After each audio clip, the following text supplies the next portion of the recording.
যখন সন্তান 10 মাস 10 দিন গর্ভে মা ধারণ করে, যখন সন্তানটা ভূমিষ্ঠ হয়, ভূমিষ্ঠ হওয়ার আগে কিন্তু সে কৃষ্ণ ভক্ত তাকে হরিবল। সপ্তম মাসের 8ম দিবসে যেদিন আমার অনাদি গোবিন্দ এসে ওই গর্ভ সিন্ধুতে গর্ভের মধ্যে ভগবান এসে দর্শন করেন,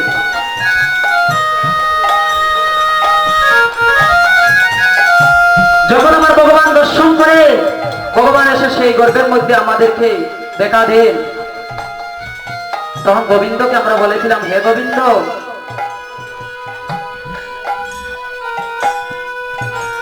তোমার দর্শন পেলাম গোবিন্দ, গোবিন্দ, না জানি কি আর পাবো কিনা, পাবো না। সেই দিন খেতে খেতে আমার গোবিন্দকে বলেছিলাম, হে গোবিন্দ, এই মায়া খারাঘর থেকে আমি মুক্তি করব, আমাকে জগৎ সংসারের আলো দেখাবো, যেখানে গিয়ে তোমার ভজন করতে পারবো, তোমার নাম করতে পারবো। এবার সন্তান যখন ভূমিষ্ঠ হলো, ও মা কি বলে কাঁদে গো, জয় রাধে, ওয়া ওয়া ওয়া, কারণটা কি? জয় রাধে। বাবারা, সন্তান যখন ভূমিষ্ঠ হয় মাটিতে পড়ে কাঁদে, আর সবাই কি করে হাসে, হাসে না? মাটিতে সন্তান পড়ে যখন কাঁদে, ওয়া ওয়া করে, কি বলে? বলে, ও জগতের নাথ, তোমার দেওয়া কথা আমি রাখতে পারলাম না, ওয়া ওয়া বলে না?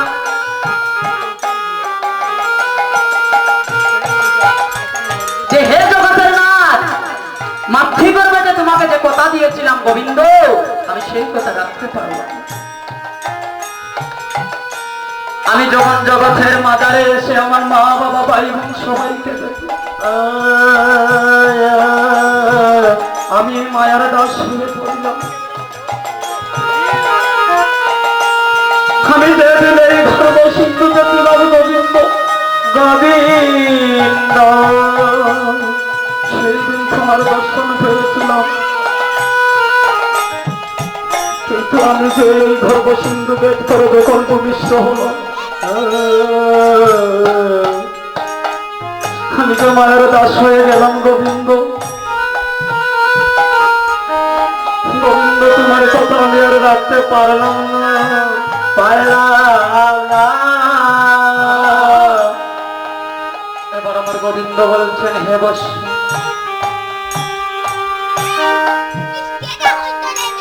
তুমি তো মায়ের দাস হয়ে যাবে সেটা আমি আগে জানি, তবে তোমাকে আমি একটা উপায় বলছি, ভুলিব। উপায়টা কি? তুমি তো দীক্ষা নেবে, গুরুদেবের সঙ্গ করবে, তাহলে দীক্ষা নিলে আমাকে পাবে। তুমি যদি দীক্ষা নাও গুরুর কাছ থেকে, তাহলে আমার দেখা তুমি নিশ্চয় পাবে।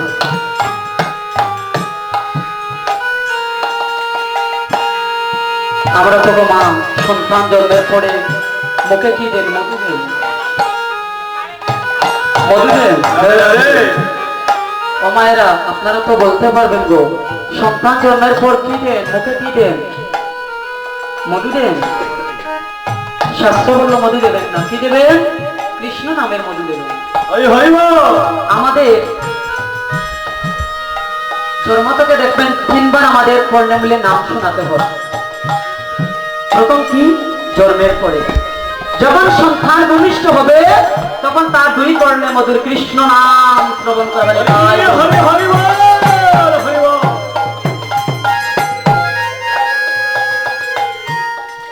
এবার গুরুদেবের কাছ থেকে যখন আমরা দীক্ষা নেব, গুরুদেব তো কর্ণে বলে কৃষ্ণ নাম বলে দেবেন। ভাই কিবোর্ডের একটু চাপ দেবে।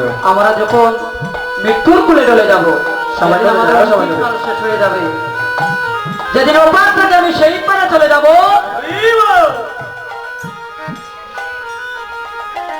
সেই পারে এই নামই তো ছাড়া আমার কোনো গতি নেই। তাহলে এই নাম হচ্ছে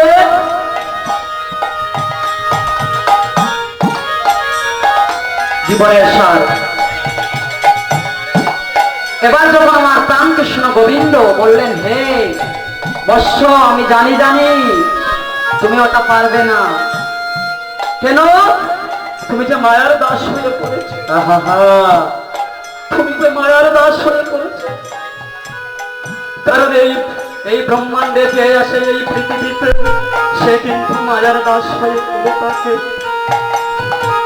তাহলে বৎস, তোমাকে আমি একটা সুযোগ দিলাম। যেদিন তোমার গুরুদেব তোমার কর্ণে বীজ মন্ত্র দেবে, সেই দিন তোমার কর্ণে যখন তোমার গুরুদেব বীজ মন্ত্র দেবে, আর ওই বীজ মন্ত্র তুমি যখন বীজ মন্ত্র থেকে গাছ হইবে, সেই দিন আমার দর্শন তুমি পাবেন।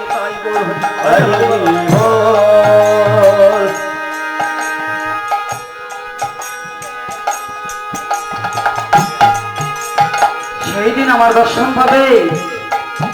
কিন্তু আমরা গুরুদেবের বীজ মন্ত্র স্মরণ করি কখনো? হইব অনেকে তো দীক্ষা নেয় না। ও মায়েরা, দীক্ষা না নিলে কি হয়? দেহটা তো অপবিত্র হয়ে যায়।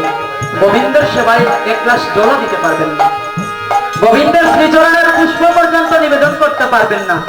তাহলে এই যে 84 লক্ষ যিনি ভ্রমণ করে দুর্লভ মনুষ্য জন্ম পেয়েছি, জন্মটাকে ধন্য করতে হবে। জন্মটাকে ধন্য করতে হলে আমার দয়াল গুরুদেবের চরণে শরণাগত। তাহলে আজ আমার জয় রাধা, ওই যে গুরুদেব বীজ মন্ত্রটা দেন হরিবল, আমরা ঠিকমতো কি ভজন করতে পারি?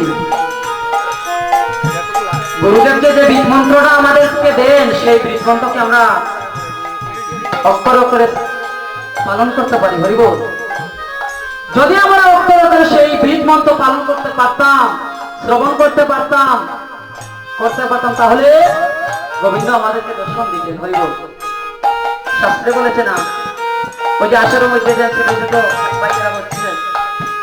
শাস্ত্র কি বললো? শিশুকালে বোঝে কৃষ্ণ, কৃষ্ণ পাবার আসে, আর যৌবন কালে বোঝে কৃষ্ণ আসে বা না আসে, আর বৃদ্ধকালে বোঝে কৃষ্ণ জমের ওপর আসে।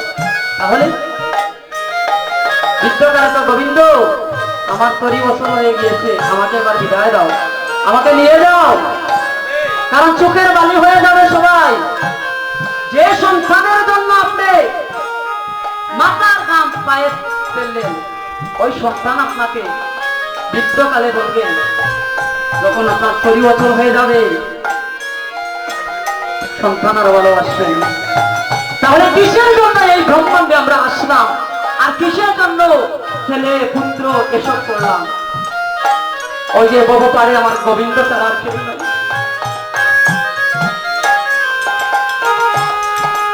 বব পারে ওরে তুমি না,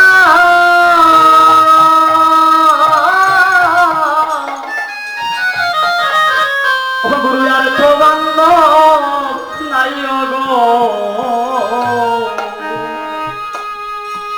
ওরে বব পারে ওরে তুমি বিনা,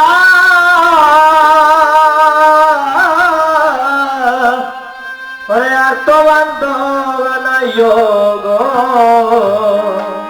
ওই আমি জানি আসো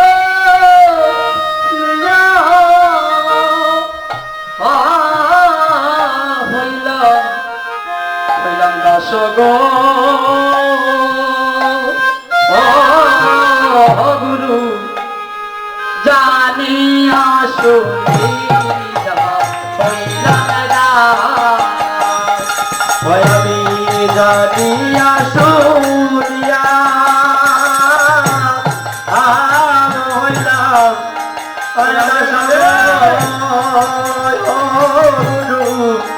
আমি জানি আসুরিয়া হইলাম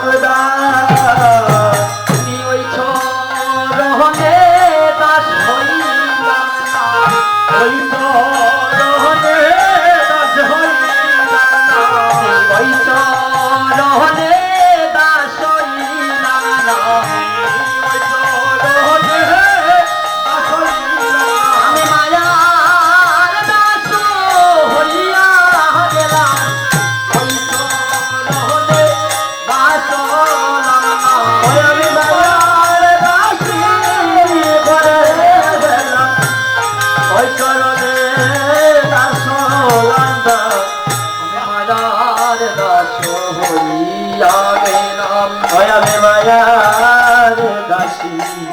হইয়া গেলাম ও মায়ার দাস হইয়া গেলাম আমি মায়ার দাস হয়ে গেলাম তব চরণে শরণ নিলাম মায়ার দাস হইয়া গেলাম তোমার তো চরণে শরণ দিলাম মায়ার দাসী আমি হয়ে গেলাম চরণ কাহানি